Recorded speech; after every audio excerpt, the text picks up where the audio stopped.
So welcome to another in our series Builders of Bhutan, when I'm privileged to talk to some of the people who have helped the kings of Bhutan to build the nation that we have today.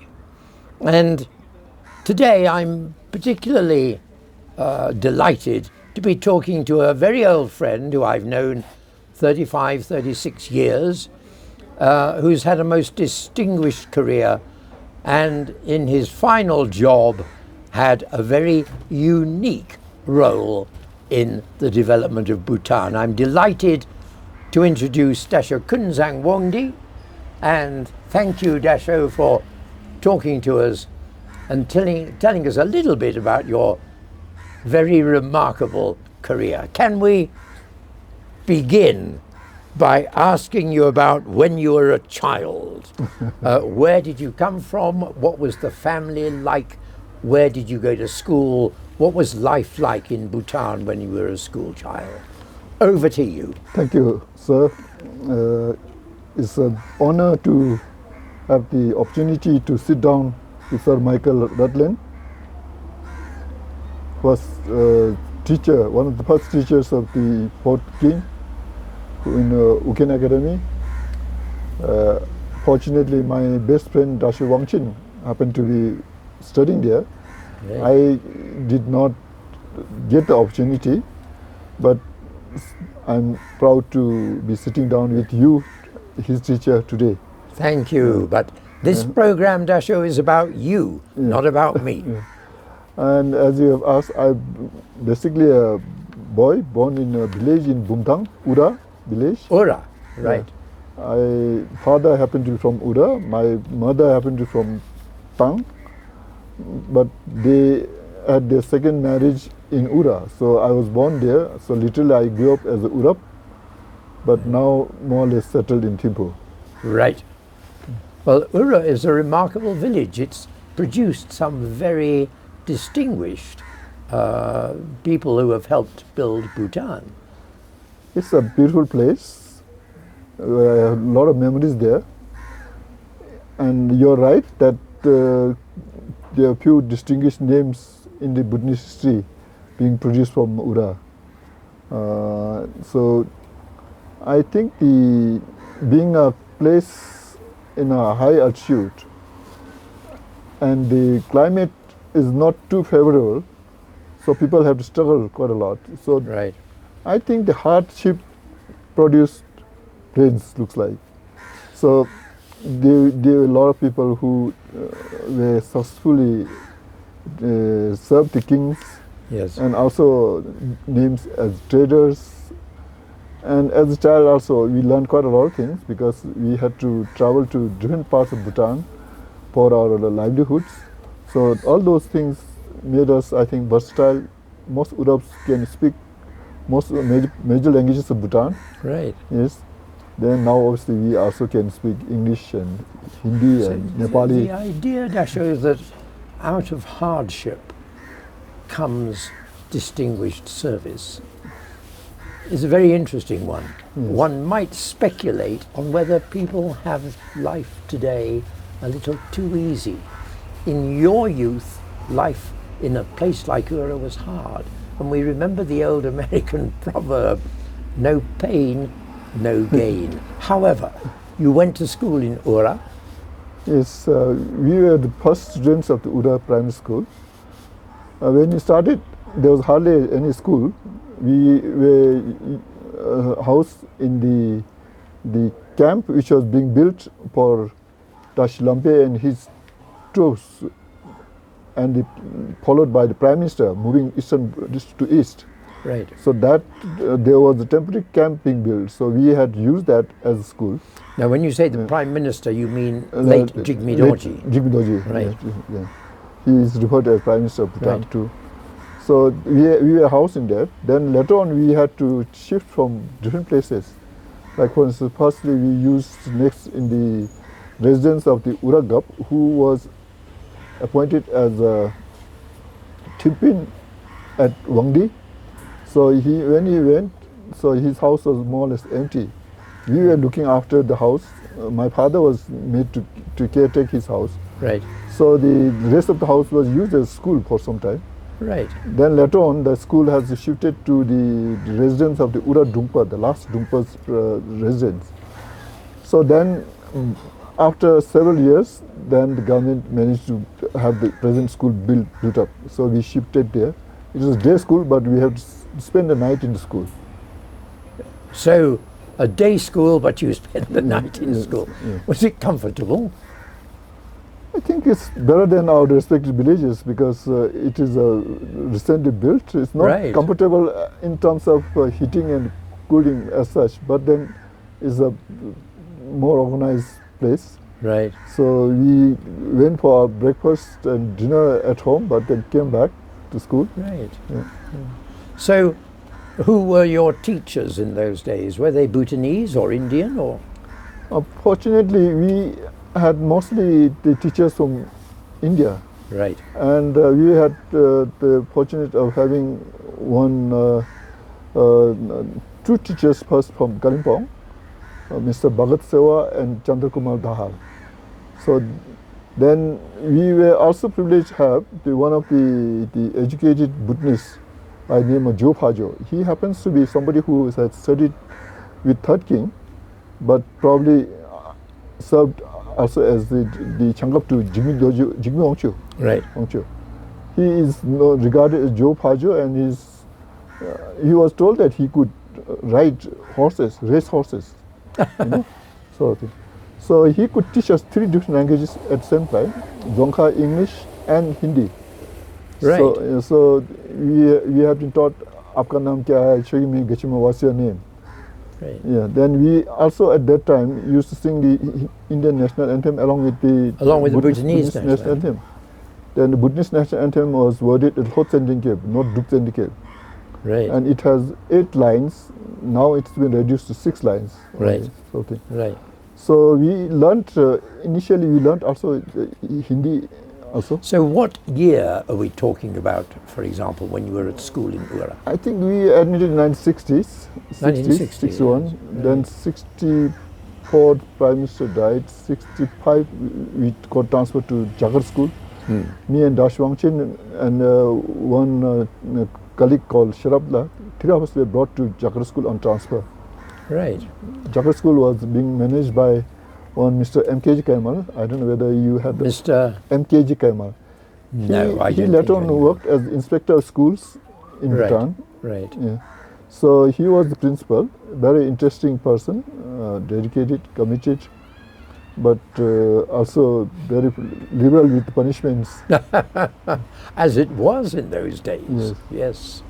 That's another way in which Bhutan has changed a great deal. Yes. So, up until what class did you stay in Ura? Ura, I think we started at class 3. Right. Up to class 2, we didn't really have a class as such, no examination also, but then they 3. Then 4th and 5th in Jagar School. Then 6th, we were transferred to Paro, Gaupe.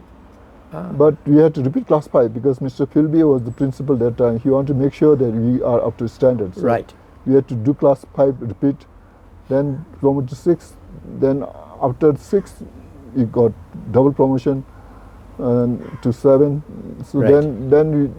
then I got transferred to YHS, whereas Dasho Wangchin got transferred to Ugyen Academy.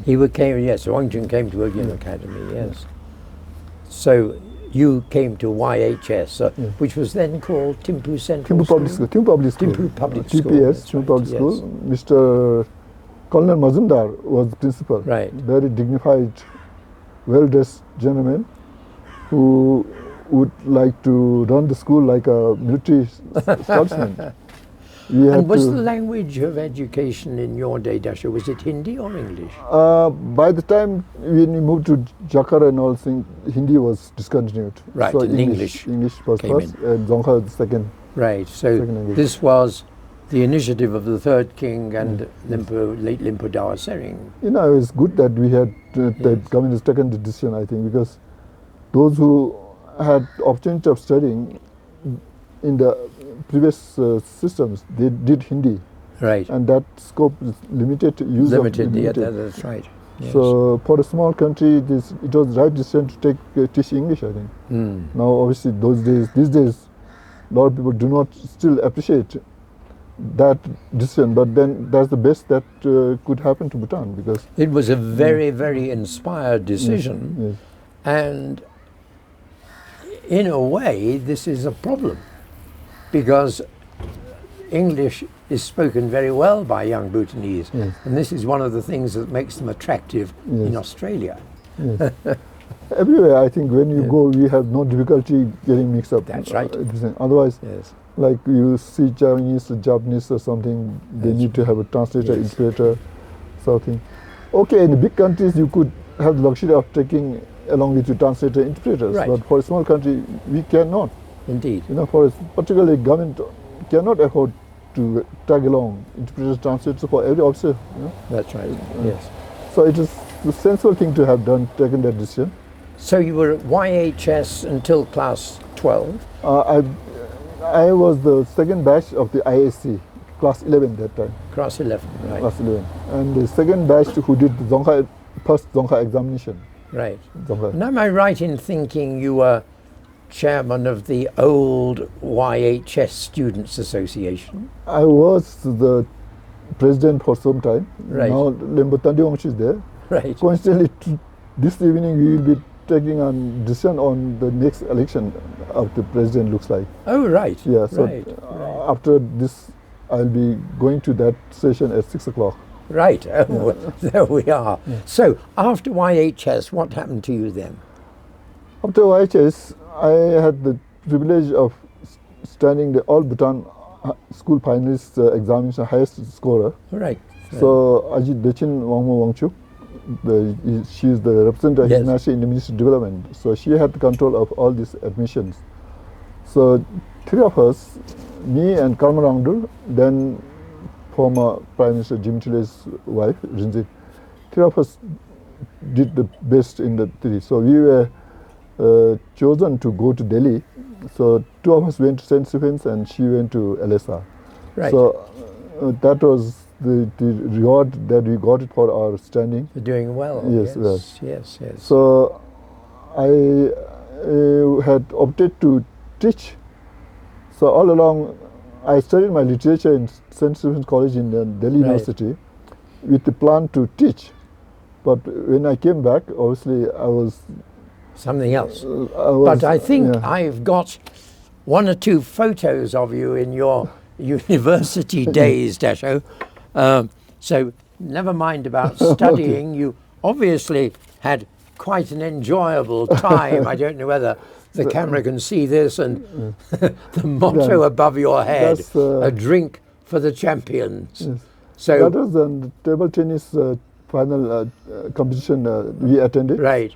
So Namgye Wangchu is there and Ambassador Tobden is there along with me. Right. And then one Ambassador gentleman- Tobden. Yes. That's him, That's son of Tobden, Tobden yeah. Rabge, Yes, who yeah, we've yeah. also done a podcast with. Yes, yes. Then My Namgye goodness. Wangchu And is I with me. love your dress sense with your bell-bottom days, trousers. With And jean jackets. I think this is another one of you at This St. is also in Stephen's. St. Stephen's lawn. If the viewer doesn't recognize Dasho, he's the one over here on the left. Again, Namgye Wangchu is there. Then two friends from the Darjeeling there. Right. Yeah. So how dress sense has changed, my goodness. Yeah. And then, Dasho, you graduated from St. Stephen's. Then after that, I came back and served the government. Then And is this graduation from in St. Stephen's? this Penn State. Oh, Penn right. State. You then went from St. Stephen's to Penn State. Yes, I joined service in 1977. Right, After 6 months national service in Kamdang and Eastern Bhutan. right. Then after that, I worked for a few years. Then was sent to do a master's in Penn State. Right. How to set up a civil service commission. So I did my specialization on the setting of civil service commission, and that's the graduation Right. picture. So here Yeah. you are graduating when you were in service Master after your master's MPA. degree at Penn State University. Looking very happy, and you've got a big moustache there. Oh, thank you. However, So after Penn State, Then came back, then had the privilege of working under direct supervision of His Majesty King in setting up a civil service commission. So I had the privilege of doing the desk work on setting up civil service commission. so can we just go back on that? You were involved in actually starting the Royal Civil Service Commission. Yes, I did my master's package on how to set up a civil service commission. Right. Per center, person administration, not exactly civil service commission. But then we decided the civil service commission is better. It's modeled on the prevailing systems. Right. While obviously by the time I went to United States, they have changed Office of Person Management. Right. And the several other offices such as Affirmation Commission and Equal Opportunity Commission, things like that, you know. So can you tell young people watching this podcast, what was there before the Royal Civil Service Commission? I think there was Office of Manpower, which I joined, right, which yes. you did refer as Manpower. And You Department of started off in life Yeah, as a and trainee statistics. officer Yeah, at in the Manpower and- Department of Manpower and Statistics. Yeah. Right. We had statistics being looked after by Mr. Iyengar, one Right. Indian professional Right. statistician. But the manpower part overall was taken care by OST, Officer of Ministerial Duty, Jigme Chile. Before him was an Indian. This is Jigme Waitinli. Yes. Yes. Before him there was an, I think, Indian deputation called Right. Mr. Kaulagi. Right. Kaulagi, yeah. So that's very interesting. Apart from your later role, which we'll come to, you were involved in the creation of the Royal Civil Service Commission. Yes. I did the paperwork because under the direct supervision of His Majesty King. Yes. Then I also had the honor of the services of the Indian Development Advisor, Right. Mr. Yu Ghosh. He has been very instrumental also in trying to share the Indian point of view. Right. So two of us did the paperwork. Then time we put up to the planning commission. Then ultimate decisions was from the Port King himself. Right. Right. Can you remember who was the first secretary of RCSC? First secretary was Jimmy Chile was appointed first secretary. Right. But we had initially inherited the whole entire special commission, which is 15 of them. Right. But later on, Gunglin Namdoji left because he justified that army should not be part of the Part of Civil civil service, yes. Then Royal Audit Council, only chair and one Southern Buddhist commissioner, was, the councillor was left. Right. So initially we started with 15-member commission with the HRH, the IG Sunam Chodin, represented Minister of Finance as the chairman of the commission. That's right. My goodness, I remember those Yes. days. So, from the Royal Civil Service Commission, where to then? I spent most of my major part of my career in that same building. Right. That means most of my time in the Civil Service Commission. Then in 1993, when the secretary of the Civil Service Commission, that time, Lembo Khandu Wangshi was my secretary. Right. He and Lembo Jimmy Chile happened to be DG of the education. They went on a study tour to US visitors program to United States. So one fine morning, I get a command that to submit a panel of names for the selection of an officer in the Director Minister of Trade. Right. Yeah, so I submitted. I was the officiating secretary, so I Right. prepared a list of names and submitted it. But later on, I get a call from Dasho Wangdi saying that you are called to report up to His Majesty's office. So I went. Then his man said that instead of anyone from that list saying that you are being transferred. So you got it instead of your Yeah. So this was the Yeah. fourth king. Yes, Fort King. Yes. Yeah. Transferred as Director Minister of Trade, and in fact he said that I want to see how you do outside RCC.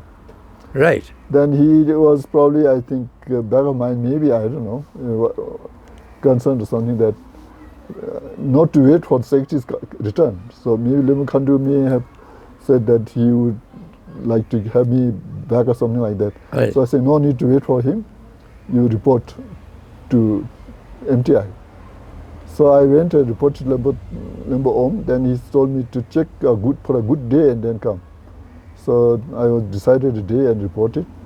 Yes. That's it. So which is again yeah, something that still continues about making sure it's an auspicious day. yeah. And I think this idea of auspiciousness is a very powerful. Psychologically useful because it gives you confidence, no? That's right. Confidence, But then, exactly. yeah. In an uncertain world, the idea of auspiciousness gives you optimism and confidence. Yes. Yes. So we did this most of the time. Yes. Yeah. So you went to Ministry of Trade. Yes. Right. So then I worked there, and fortunately, unfortunately, it's quite a challenging time those days. We had the Southern Bhutan problem. Right. You know. But nonetheless, I think I managed to continue till 1998. Right. 1996, I think, 96. Right. Right. 3 years. And what were developments in trade in those years? Two important things that I was directly involved was it's called the thing called demonopolization, Right. which is basically trying to split the dealership and the authority to do business in Bhutan Right. to more than those who have already been fortunate. Yes. Yes. Like was in Tashi. Tashi, that's right. Yeah. Yes. Then Tashi, Deki, Thaki, all Right. this Chundu, all this houses. All these big Yeah. names. Particularly Tashi. So Tashi. Tashi had the monopoly yes, on the supply yes. of petrol and diesel. Yes. So we had to Right. split it to Which was a good thing. more than one Yes. Buddhist company. Yes. So Yes. then that was split in Druk Petroleum Corporation. Now I think there is also, I think, other companies there. Then every Indian company that has a shop here, sell here, has been there to give the business to the To more than, Bhutanese. yeah. Right. And that was the bold decision of the king. I think it would have resulted into family issues, but then I think His Majesty took the right decision because that started broad-basing the private sector. Right. Because Indeed. Yes. Yes. And indeed, you're right. It was a bold. then decision, also along with it, tackling the fronting issue. Right. Yeah, the so-called fronting issue is still there, but unfortunately, we could not have a law those days. Those days we worked under the king's command, priorities, but now the law is required. So that law is not there. So it looks like fronting issue is still there. But fortunately for me, 31st December 1996 or 7, we had we had a meeting in the Ministry of Trade. So I called all the big houses. Then they have all agreed to sort of those who are listed as fronters, they would take out their licenses from the non-national. So 30th December, I think we sort of, in principle, address this issue. Right. Yeah.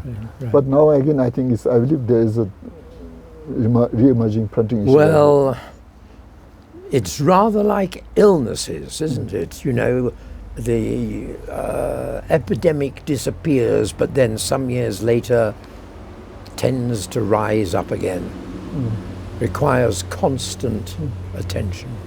I think then obviously we did so many things, but other important thing is that time Lembo Om also decided to, today surprisingly, there was somewhere I saw saying that somebody wanted to, in the letter to the editor, I think, somewhere, saying that construction of hotel licenses to be discouraged for some time. Yes. So that time we had to decide that because we saw a lot of hotels being built, and most of them are below 50% capacity. That's right. Yeah. It's a big problem today, isn't it? Yeah. So the Lembo said, let's discontinue issuing a license for some time, till things favorable, particularly for Princeling and Timbu. So then also some places are nearby. So I was required to implement it. First visit was to the Dragon Resort construction. Right. We had to go and find out from the people whether they had objections or not, whether that has potential for business, things like this. So for some time we discontinued this issuing of construction permits for new construction of hotels.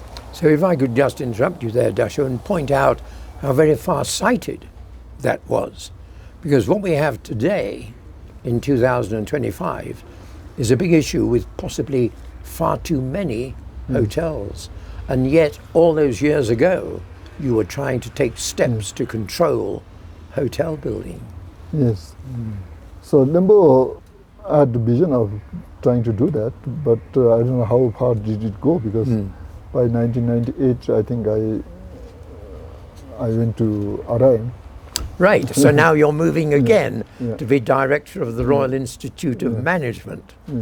So what was RIM like in those days? RIM was, construction is going on.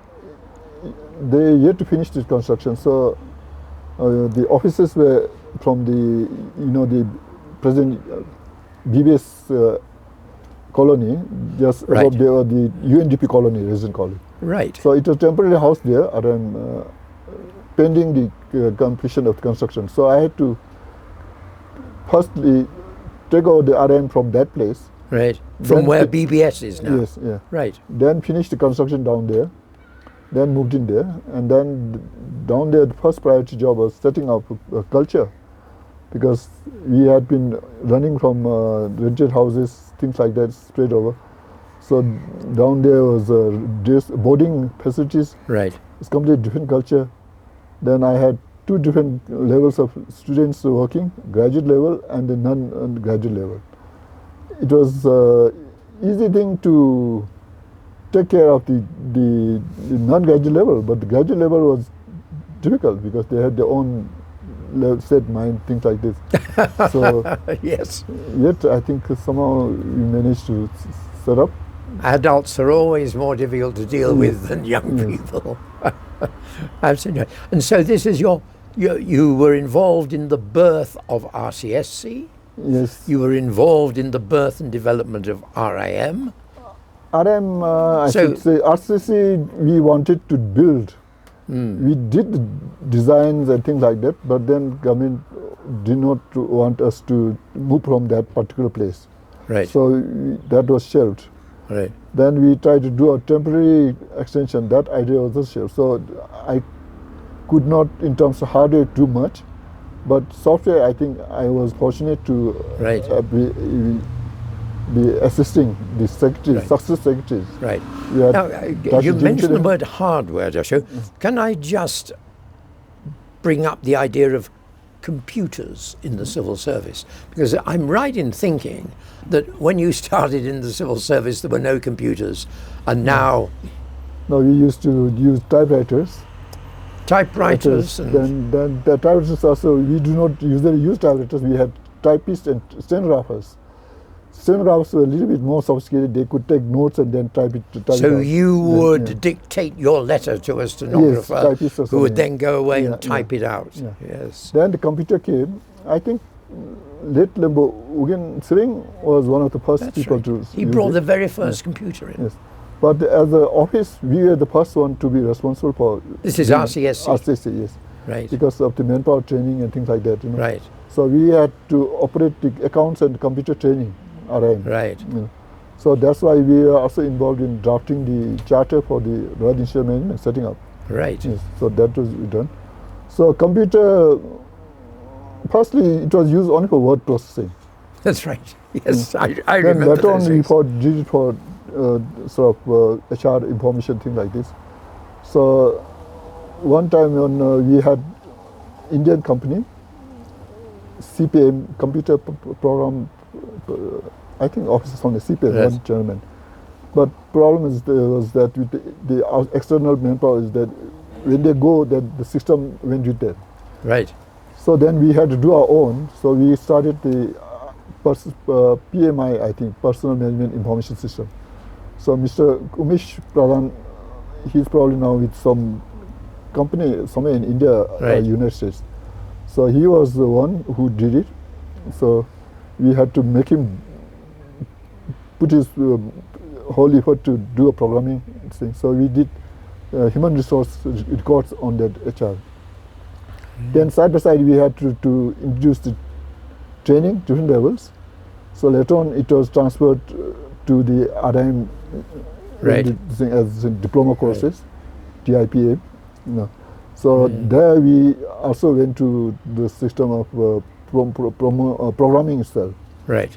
Then we also, as director RM, I managed to also convince the UN systems to recognize they had some kind of a training program being organized in Malaysia. Right. Yeah, so I was sent there. So I managed to get the local, they call national focal point for this information. One new company, I forget the name, but yeah. So to get that, they agreed because normally they look for some infrastructure and facilities. Right. But RM, you didn't have any. Yeah. Yes. So apart from helping in the birth of RCSC, of RIM, you are also involved in the birth of computerization. I did get involved in it, in this process, and then also had a personal interest in it. Right. Because it has a lot of benefits. Indeed. Yeah. And I always remember when a certain department, which I won't mention, got their first computer, and they had the instruction book, and the first instruction in the book was turn on the computer, and nobody had any idea of how you turned it on. So after directing RIM, Dasho, what happened to you then? Then after that I was sent to Royal Audit as Auditor General. So Auditor General. The outgoing Auditor General who was transferred as Finance Secretary, Wangdi. Right, Wangdi, yes. Yes. So I worked in audit. So in a way I think it was a well-run office because firstly it was a department audit, then it was run by experienced people. But yet on the other hand I could do quite a few things. Firstly I have to finish the construction itself. Right. Yes, construction itself. Then second thing is started quite an international and local thing, like taking part in this thing, so we could make ourselves visible too. So much so that the present Auditor General was a sought after international trainer of the field of auditing. Right. Because of the exposure that he got. Then did you have any audit training yourself? No, I did not. Fortunately, that's why the people who these days and those days difference. That's right. Those days you are told to do something, you just try to find out how to do the best. But these days they say I have no skill or I'm trained for. They will argue that way. Right. No, so which is a very big difference, isn't it? Because as you say, in those days you were given a job and you did it, and you had to learn on the job, and you had to commit yourself to doing the job as best you could.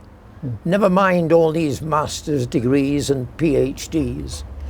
And I would suggest to Dasho that one advantage of that is that you learned to do the job as a Bhutanese and not as a Western consultant. But I mustn't say that. I think, firstly, as I was telling you in the beginning, is that I was studying literature with the hope that I'll be teaching literature. Right. But then came back, I was talked in to join the Department of Manpower, where I do HR. And HR, I didn't even know the distinction between personal till I went for my master's in Penn State. Right. No, personal and personal. I don't know. Yeah, personal and personnel, two very different. Yeah. Well, so then I had to learn everything. Right. To do how to set up a merit-based personal system. That's right. So they came back. Then obviously after having worked in RCC throughout, where His Majesty said that let's see how you would perform elsewhere. So I went to Economy and Commerce, Trade Ministry. So there also I have to learn what is industrialization and That's right. commercial and things like that. So then, sometimes when you have to learn things from scratch yourself, you are better at delivering than if you've just got it all there from some university degree. Just as an aside, I was taught mathematics. My class 12 mathematics, the teacher dropped dead. And so we had another teacher who was not a mathematics teacher to finish teaching us. And he was excellent, absolutely excellent. And you know why? Because he had to learn the lesson the night before that he was going to give us in the morning. Therefore, he knew where the problems were. So there's a lot to be said for learning on the job. Then I went to RM. Fortunately, I didn't have to teach because I decided not to teach also because first priority was to set up the institute. Yes.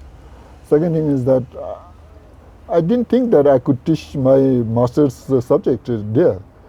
But which now I'm publishing it, I thought it could have been taught, the systems approach, which was based on an idea which the US Second World War, I think, Robert McNamara and the team. McNamara, yes, yes. Which makes sense, systems approach. Now here we had planners doing things and then they don't think of implementation issues, then they're having problem, Now systems you're supposed to not only from concept to implementation. Right. And then the performance of that project has to take into account resources. Right. So I should have taught that, I'm thinking, but then I have given priority, and plus also I did not think my subject, other than civil service setup, was important. Right. But now I'm thinking perhaps it was value, and then I'm just having to publish it. But now, Dasho, going from Auditor General, and of course the concept of audit was relatively new in Bhutan, wasn't it? And yet so important for avoidance of corruption and malpractice. That time when we joined, we didn't have the anti-corruption, so we were also the anti-corruption going a little people, beyond the anti-corruption. So we had to go prosecution. No, we didn't have Officer of Auditor General, anti-corruption. So we were doing all these roles, Right. So but then we had to do it. So we went to the extent of even observing the International Anti-Corruption Day. First and second, we did it. We did it. Right. But fortunate part is that I took it that also as a firstly learnt basics of auditing a little bit, reading and things like that. Then secondly, I'm telling people that you should not audit because you have to audit. And you have to report things because you have to report. Only if things are very bad, then report it. And also I thought that while yes, zero tolerance was the principle we adopted, we should have a sort of demonstrating effect. Few cases, serious cases, we should take tasks and then rest should fall in line. Yes. Because we are a small economy, we could not afford. That's right. So with that, I think somehow it may have worked, and also we adopted value for money, performance auditing principles.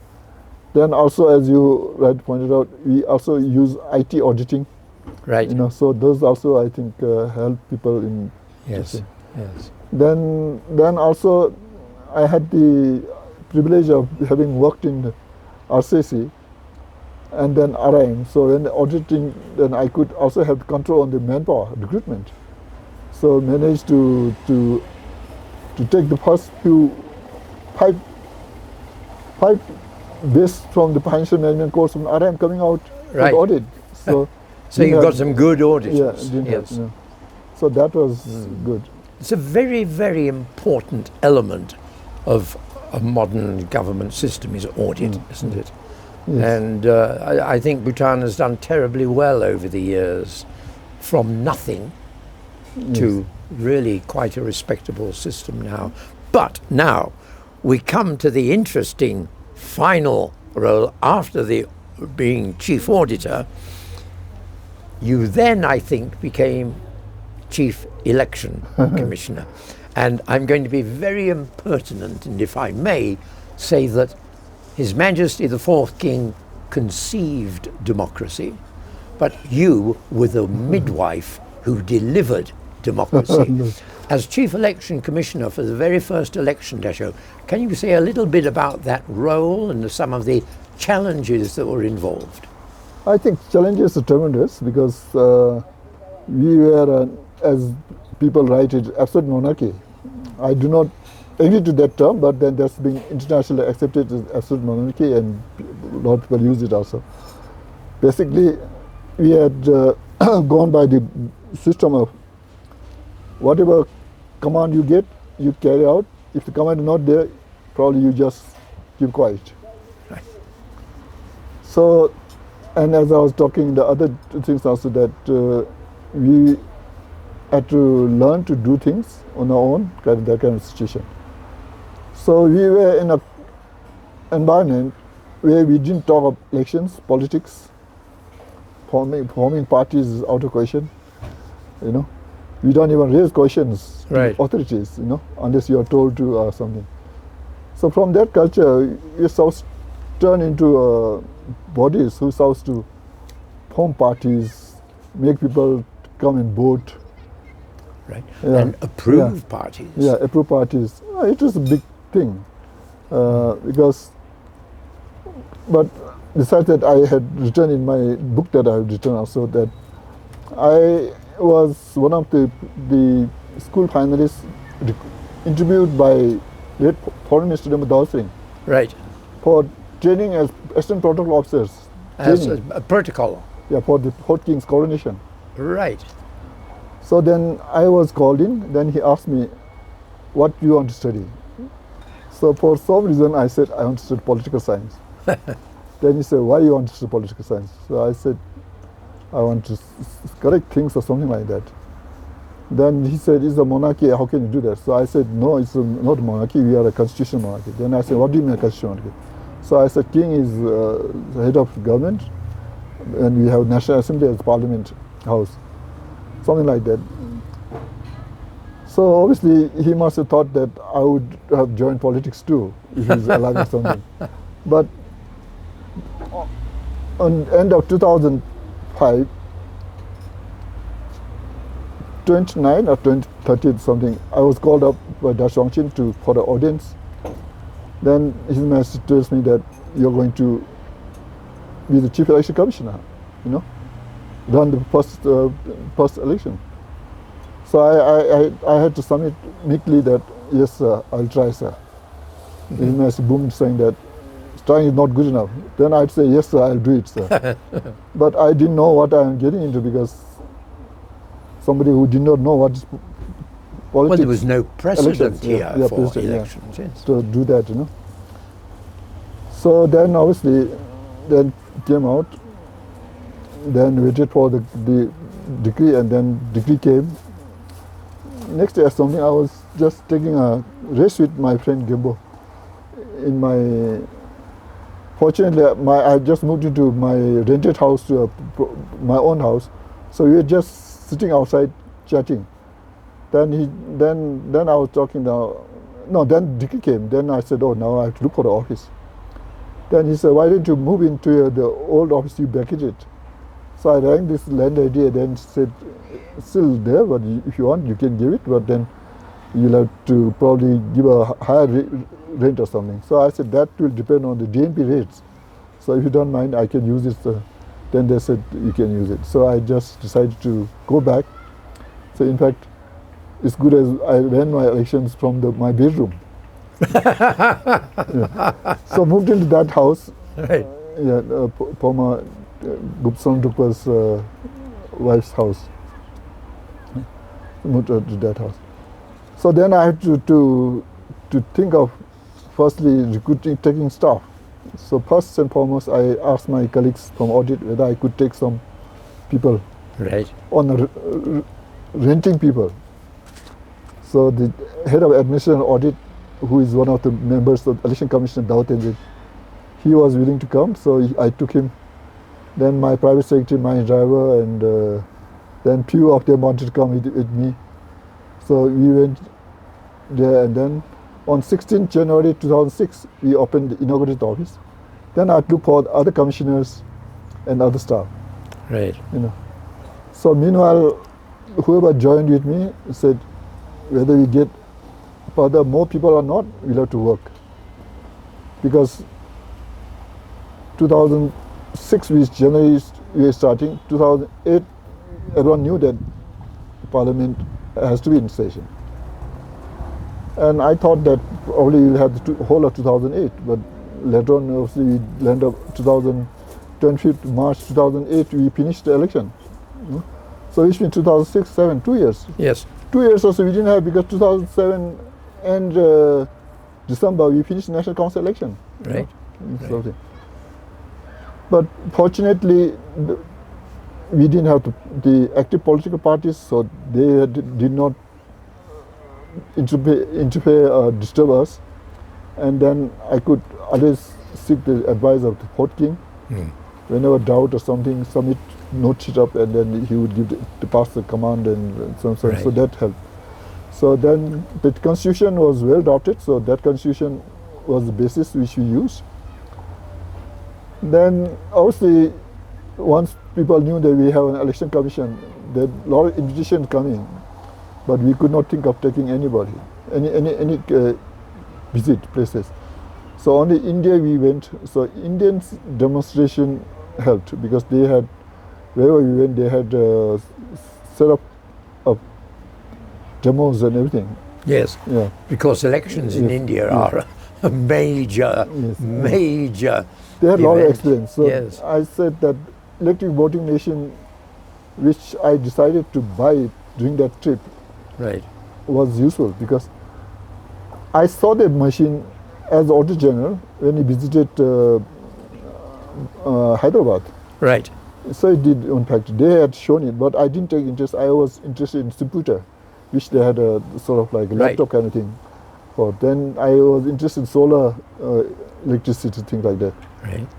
I asked for them to take me to electronics shops, but then the factories. They took me there, but they had this voting machine also, but didn't take interest. But when I went at the election, then and there I decided, electric voting machine, you'll buy it. So I said that, can you sell us some? They gave us around 130 something. Right. Yeah. So that was, we trained, So we got our voting machines. we took out the government. So Yes. that was very instrumental in. And then whose idea, Dasho, was it to have the mock election first? His Majesty issued the royal decree appointing the election commission, in which we were supposed to do 2 dry runs. It didn't say mock election, but it's 2 dry runs, which later on became translated into mock election. Into a mock election. Trial. Right.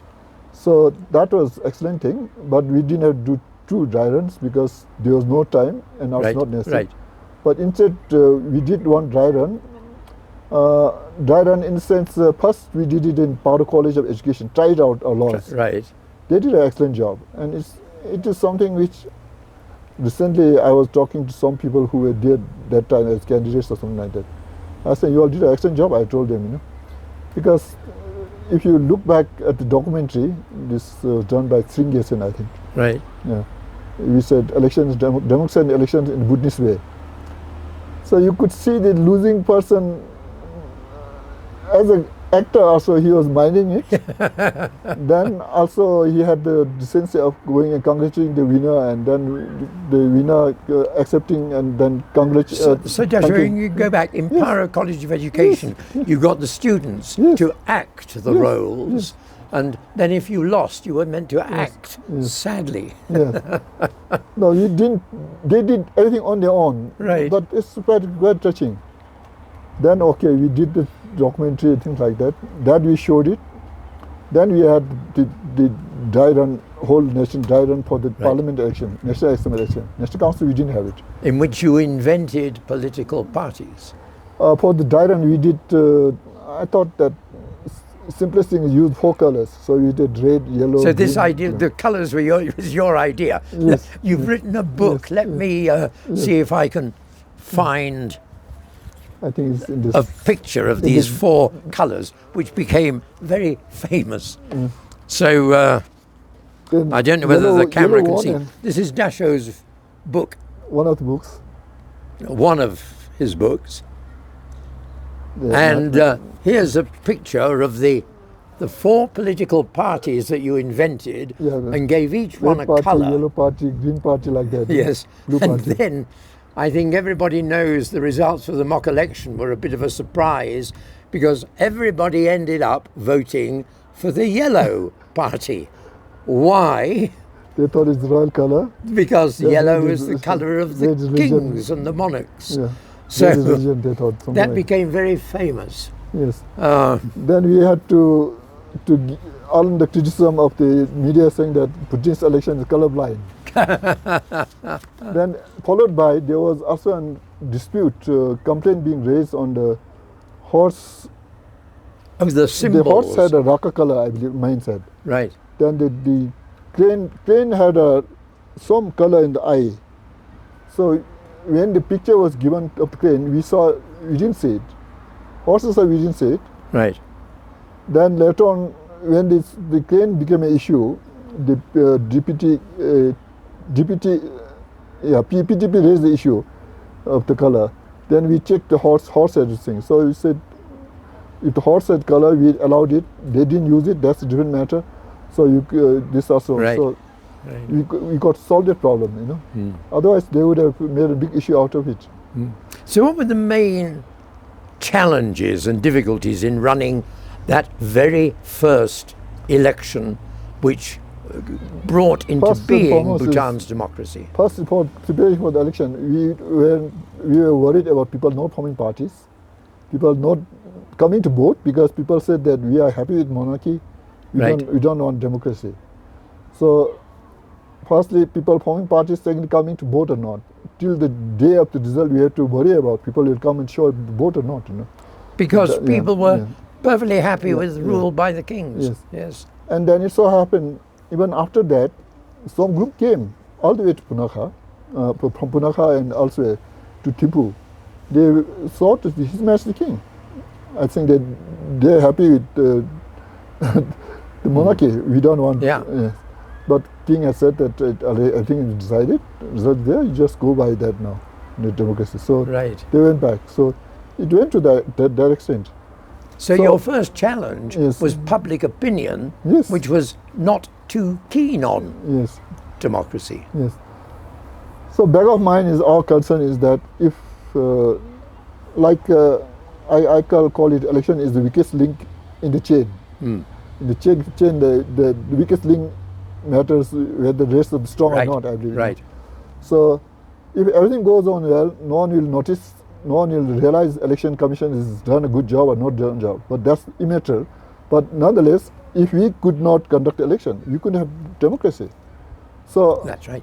and then I found out that election, which was later on by the Chief Election Minister Navin Chawla, so unfortunately he passed away recently, I believe. So he during the farewell dinner at Paro Gangpe Lodge Hotel, he told me that you and me, we have the longest jobs in the world, he said.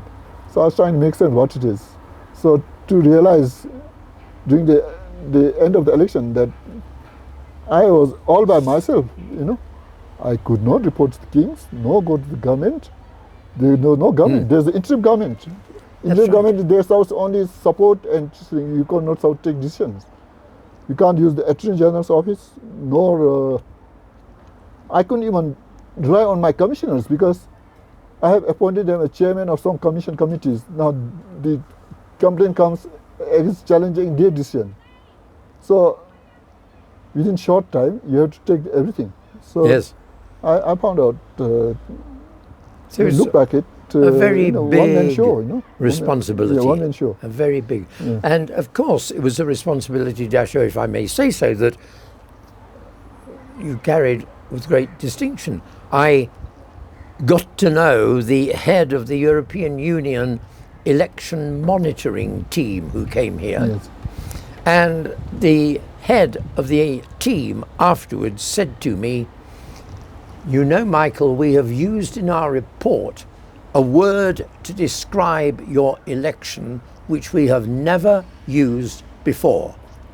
And I said, what was that? And he said, we have described your election as tranquil. That's true. And we have never used the word tranquil to describe an election before. That's true. And a large part of that goes to the way in which you held the role of the first chief election commissioner. No, I think. And you just mentioned the interim government, which is a very interesting part of Bhutan's constitution. So between the time when one government ends its term of office and the election, we are run by an interim government chaired by the Chief Justice.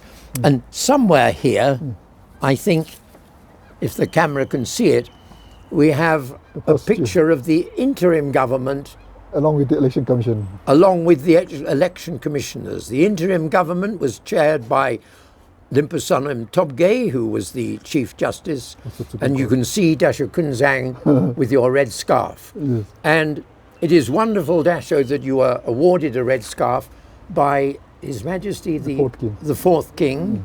And so we can come to the end of this discussion with a picture of Dasho Kunzang with His Majesty the Fourth King when you received your red scarf. This is the fifth king, sorry. This is the fifth king.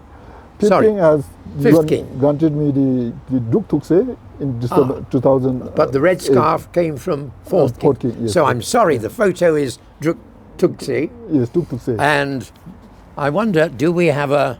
Now in the book it may be there, but... No, I can't find one. In the book it's but there. A very distinguished career.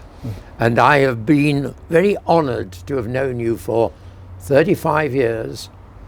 And I once lent a motor car from you when you were in the Royal Civil Service Commission. Yes. So what a distinguished career.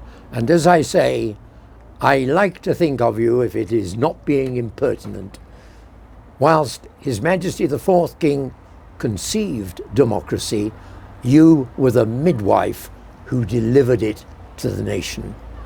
And I have to say, gratitude for all you've done. I must thank you for the interview that has been conducted today, and thank you for teaching the Fourth King. And Darian, the privilege of nothing at all, nothing sitting at down all. with you today. Wonderful Thank to you. talk to you. Yes.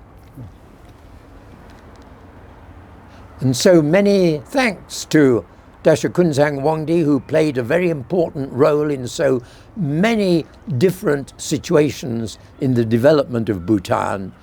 And I hope you enjoyed this podcast and look forward to our next podcast, Builders of Bhutan. Thank you. Thank you.